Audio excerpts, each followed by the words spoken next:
नमस्कार फ्रेंड्स, आप सबका स्वागत है मेरे चैनल पे। मैं हूं डॉक्टर रवि। मैंने आगरा मेंटल हॉस्पिटल से एमडी साइकेट्री किया है।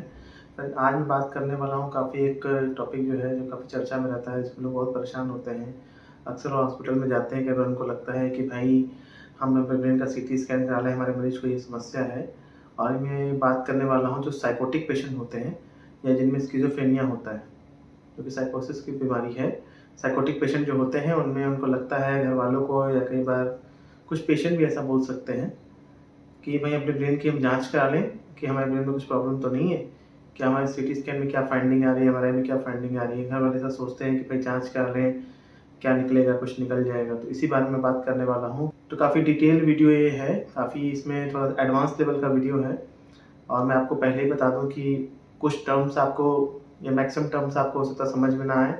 तो अगर आपको देखना होगा तो वीडियो को पूरा देखिएगा, वरना आपको शायद समझ में नहीं आएगा। और ये भारी भरकम टर्म्स हैं, तो बहुत लोग की डिमांड रहती है, बहुत लोग मुझसे पूछते हैं कि सीटी स्कैन में क्या निकलता है, क्या निकलेगा। तो मैं ये बताना चाहता हूँ इस वीडियो के माध्यम से। वीडियो में आगे बढ़ने से पहले मैं ये भी बताना चाहता हूँ कि डायग्नोसिस पर्पज़ के लिए या बीमारी की पहचान के लिए एज ए डॉक्टर मुझे सीटी स्कैन या एमआरआई की ज़रूरत नहीं पड़ती है इन मानसिक बीमारियों में, क्योंकि जो साइकोटिक बीमारियाँ होती हैं, अधिकतर मानसिक बीमारियाँ जो होती हैं वो सोच की बीमारियाँ होती हैं, थॉट की बीमारियाँ होती हैं, विचारों की बीमारियाँ होती हैं। तो कुछ सवाल हम करते हैं पेशेंट से, जिसको हम कहते हैं एमएससी, मेंटल स्टेटस एग्जामिनेशन। उसी में हम पेशेंट से जब कुछ सवाल करते हैं, घरवालों से जब हम हिस्ट्री टेकिंग पूरा करते हैं, तो हम समझ में आ जाता है कि इसको कौन सी मानसिक बीमारी है। पेशेंट के लक्षणों को हम देख भी लेते हैं, व्यवहार को हम देख लेते हैं। ये सब बारे में मैं पहले भी बता चुका हूँ। आज मैं सीटी स्कैन और एमआरआई फाइंडिंग के बारे में बताना चाहता हूँ, क्योंकि बहुत लोग इस चीज़ में इंटरेस्टेड रहते हैं, तो मैंने सोचा कि इस पर वीडियो बनाया जाए। और ज़रूरी नहीं फ्रेंड्स कि जो भी CT scan finding, MRI finding या जो भी फाइंडिंग मैं बता रहा हूँ, सारे मानसिक पेशेंट में, स्किज़ोफ्रेनिया के पेशेंट में या साइकोटिक पेशेंट में पाया जाए। ये रिसर्च बेस्ड फाइंडिंग्स हैं जो मैं बता रहा हूँ। कुछ पेशेंट में पाया जा सकता है, कुछ पेशेंट में एडवांस लेवल में पाया जा सकता है, जब बीमारी बहुत लंबे समय तक चल जा चुकी है। और इसलिए ये वीडियो एक जानकारी के पर्पज़ से है, आप सबको जानकारी बढ़ाने के लिए है कि सीटी स्कैन, एमआरआई या बाकी चीज़ों में क्या-क्या फाइंडिंग मिलती है। तो सबसे पहले हम सीटी स्कैन की बात करते हैं। मैं फ्रेंड्स आप सबको ये भी बताना चाहता हूँ, एक तरह से बताना पहले ही बताना चाहता हूँ कि इस वीडियो को देखने से पहले आपको ब्रेन की नॉर्मल एनाटॉमी या ब्रेन की कुछ नॉर्मल जानकारी आपको होना चाहिए, उसके स्ट्रक्चर्स के बारे में कुछ आपको पता होना चाहिए कि ब्रेन में क्या-क्या स्ट्रक्चर्स होते हैं, क्या, वरना आपको ये हो सकता है वीडियो समझ में ही ना आए। इसलिए लेकिन पहले इस वीडियो को देखने से पहले ब्रेन की नॉर्मल एनाटॉमी, उसकी थोड़ी जानकारी आप रखिएगा। तो सबसे पहले सीटी स्कैन फाइंडिंग हम बताते हैं। इसमें क्या होता है, जो कॉर्टिकल एरिया होता है, हमारे ब्रेन का कॉर्टिकल एरिया, उसमें क्या होता है, वॉल्यूम उसका कम हो जाता है। ये देखा जाता है कि बीमारी के शुरुआती स्टेज में ही पाया जा सकता है। तो रिड्यूस कॉर्टिकल ग्रे मैटर, जैसे हमारा ब्रेन जो होता है उसमें ग्रे मैटर होता है, व्हाइट मैटर होता है। तो जो ग्रे मैटर होता है उसका वॉल्यूम कम होने लगता है। उसके बाद हमारे ब्रेन में वेंट्रिकल्स होते हैं, कुछ एरियाज होते हैं। तो लेटरल और थर्ड वेंट्रिकल का जो होता है ना, डायलेटेशन हो जाता है, ये थोड़ी बड़ी हो जाती है। अब जो ये वेंट्रिकल्स की फाइंडिंग है कि वेंट्रिकल ये बड़े हो जा रहे हैं, कुछ स्टडी में बताया गया है कि वेंट्रिकल जो होते हैं ये जब बीमारी होती है तब इतने बड़े हो गए, फिर ये आगे बढ़ते नहीं हैं।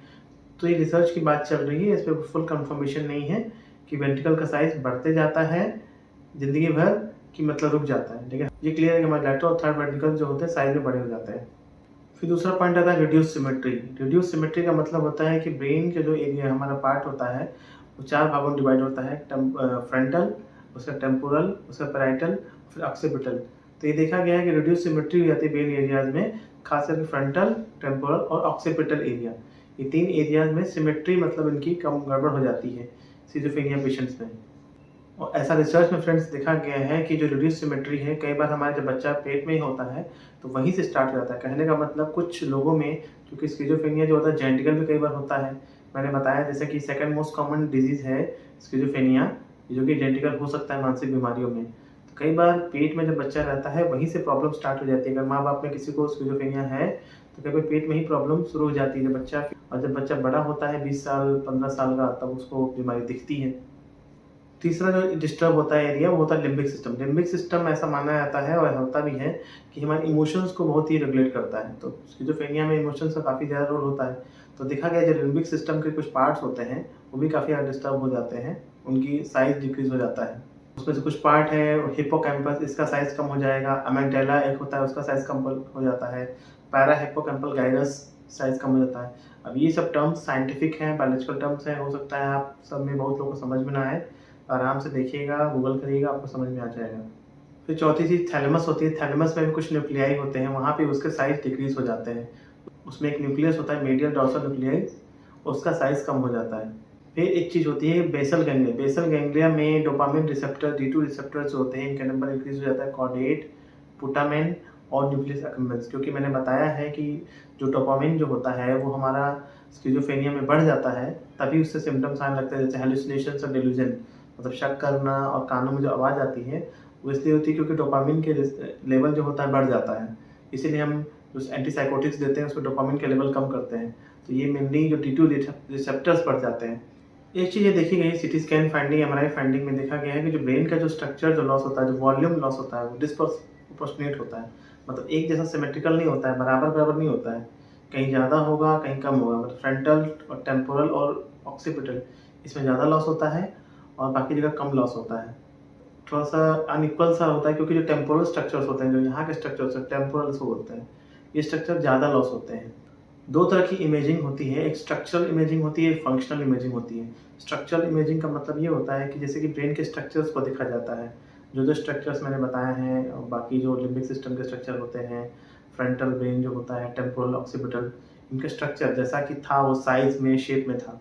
एक स्ट्रक्चर देखा जाता है, दूसरा फंक्शन देखा जाता है। फंक्शन का मतलब कि वहाँ ब्लड फ्लो, जो ब्लड फ्लो हमारा जो चल रहा है, खून जैसा बहता था, क्या वो खून ज़्यादा बह रहा है कि खून कम बह रहा है। तो स्ट्रक्चरल इमेजिंग के लिए 3 जो हमारी इमेजिंग टेक्निक्स आती हैं, सीटी स्कैन, एमआरआई और डीटीआई। डीटीआई होता है डिफ्यूज टेंशन इमेजिंग, ये होता है। और फंक्शनल इमेजिंग में भी 2-3 तरह की होती हैं, functional MRI, PET scan, PET scan. आपने सुना होगा पेट स्कैन काफ़ी मतलब महंगा भी होता है और बहुत ही एडवांस टेक्नोलॉजी है ये।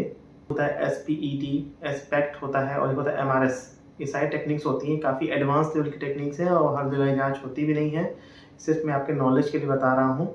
तो स्ट्रक्चरल इमेजिंग में मैंने बताया जैसे कि सीटी स्कैन, एमआरआई में क्या-क्या फाइंडिंग्स आती हैं कि भाई साइड डिस्प्रोपोर्शनेट दिखता है। सारे पेशेंट हो सकता है ना भी दिखे, ऐसा ज़रूरी नहीं कि जो भी साइकोटिक पेशेंट होगा सब में दिख जाएगा, लेकिन हाँ, जिसमें दिख रहा है तो मैक्सिमम चांस है। और फंक्शनल इमेजिंग जैसे मैं बताया कि वहाँ ब्लड फ्लो देखा जाता है, जैसे हमारी जो ब्रेन्स होती है उसमें नसें होती हैं खून की, तो उसमें ब्लड बह रहा होता है। तो जब ब्लड बह रहा होता है तो कई बार जब लंबे समय तक होता है तो ब्लड फ्लो से पता लगा लिया जाता है कि भाई इसमें सीटी कि इसमें क्या-क्या चेंजेस आ रहे हैं। ब्लड फ्लो से बीमारी का एडवांस लेवल पता चल जाता है, जब वो बहुत ज़्यादा एडवांस लेवल की हो जाती है, क्रोनिक स्टेज में जाता है, तो इस तरह जो फंक्शनल इमेजिंग होती है, कैसा फंक्शन कर रहा है वो। ज़्यादा डिटेल में आपको जानने की ज़रूरत नहीं है, बस आप ये जानिए कि फंक्शनल इमेजिंग होती है, जिसमें कि पेट स्कैन होता है। फंक्शनल एमआरआई जो होती है, फंक्शनल एमआरआई में जो निकल के आता है कि डीएलपीएफसी, डॉर्सोलैटरल प्रीफ्रंटल कॉर्टेक्स, एक एरिया होता है ब्रेन का जहाँ पे पाथवेज होते हैं न्यूरॉन्स के, वहाँ पे डिक्रीज एक्टिवेशन हो जाता है। बस इतना आप समझ जाइए, इसका फिगर मैं डाल दूंगा। पेट स्कैन अगर जब कराते हैं तो देखते हैं कि रिड्यूस ब्लड फ्लो हो जाता है, ब्लड फ्लो का जो होता है मात्रा, मतलब फ्लो जो होता है उसका कम हो जाता है। इस तरह चीज़ों को पता लगाया जाता है। अगर हम ईईजी कराते हैं तो वहाँ पे डिक्रीज अल्फा वेव्स मिलती हैं, इंक्रीज थीटा और डेल्टा वेव्स मिलती हैं, ज़्यादा एपिलेप्सी के जो वेव्स मिलती हैं, ये सब ईसीजी फाइंडिंग्स होती हैं। ये सब काफ़ी कॉम्प्लिकेटेड है और ये सब हमारी पढ़ाई के लिए काम आता था। एज ए डॉक्टर साइकियाट्रिस्ट हम पढ़ते थे, लेकिन फिर भी मैंने सोचा कि आज डिटेल पूरा बता ही देता हूँ आप सबको। और मैं ये उम्मीद नहीं कर रहा हूँ कि आपको ये बात समझ में आ जाएगी, लेकिन फिर भी मैंने ये बताना ज़रूरी था क्योंकि मैंने आपको पहले बताया कि मेरा चैनल काफ़ी एडवांस लेवल का है और मैं सोचता हूँ कि इस पे हर तरह की वीडियो पड़े रहे, ताकि अगर कोई बहुत एजुकेटेड बंदा या कोई मान लीजिए स्टूडेंट आ गया, मेडिकल स्टूडेंट भी आ गया, जिसको देखना हो तो भी वो देख ले। फाइनली मैं ये बात आप सबको फिर से रिमाइंड करा दूँ कि इन सब चीज़ों की डायग्नोसिस के लिए कोई ज़रूरत नहीं होती है। डायग्नोसिस जो होती है वो क्लिनिकल होती है। मरीज़ से बात करके, घरवालों से बात करके, उसके सिम्पटम देख के हम वही समझ जाते हैं कि हाँ, इसको क्या प्रॉब्लम है, इसको सिज़ोफ्रेनिया या इसको साइकोटिक बीमारी है कि नहीं है। और मरीज़, इसमें सबसे मेन चीज़ होता है कि वो इलाज नहीं कराना चाहता है। जब कोई मरीज़ अपना इलाज ना कराना चाहता हो, अकेले में हँसता हो, शक करता हो, कानों में आवाज़ें आती हो, बिना बात के मुस्कुराता हो, नहाता-धोता ना हो या गुस्सा बहुत करता हो, ऐसे बहुत सारे लक्षण होते हैं जिसके बारे में पहले बता चुका हूँ अपने वीडियोज़ में। आप जाके देखेंगे, मेरा पॉपुलर वीडियोज़ हैं साइको किसे कहते हैं, तो आपको अच्छे से समझ में आ जाएगा और इसका इलाज बहुत ज़रूरी है। हाँ, सीटी स्कैन या एमआरआई फाइंडिंग, इतनी सारी जो फाइंडिंग है, टेस्ट जो है, ये एडवांस लेवल की चीज़ें हैं, अभी रिसर्च चल रहा है इस पे। अगर किसी को ये फाइंडिंग्स आ जाती हैं तो इसका मतलब ये पता चल जाता है कि हाँ, बीमारी वाक़ई बहुत गंभीर है, क्योंकि इतनी गंभीर है ये सोच की बीमारी, जिससे कि ब्रेन में भी चेंजेस आ गए हैं। आप ये सोचिए कि कोई इंसान सोचता है ऐसा, किसी को शक होता है, उसके विचार ऐसे आते हैं, लेकिन वो इतना सोचने लगा, इतने लंबे समय तक सोचा है, इतनी ज़्यादा प्रॉब्लम हो गई है कि उसके ब्रेन में भी प्रॉब्लम आ गया है, तो इलाज बहुत मुश्किल हो जाता है। ये इससे समझ में आता है हमें एज ए डॉक्टर, क्योंकि किसी के अगर ब्रेन में चेंजेस आने लगे सोच की बीमारी की वजह से, तो इसका मतलब बीमारी बहुत गंभीर हो चुकी है या काफ़ी टफ हो चुकी है और इलाज थोड़ा मुश्किल हो गया है। तो ये इन्फॉर्मेटिव वीडियो मुझे बनाना था, मैंने सोचा कि सबको बना के आप सबको बताऊँ। उम्मीद करता हूँ आपको टॉपिक पसंद आया होगा, अच्छा लगा हो तो शेयर करिएगा, कोई आपके सवाल होंगे तो क्वेश्चन करिएगा। मिलते हैं आपसे एक नए वीडियो में, तब तक के लिए फ्रेंड नमस्कार।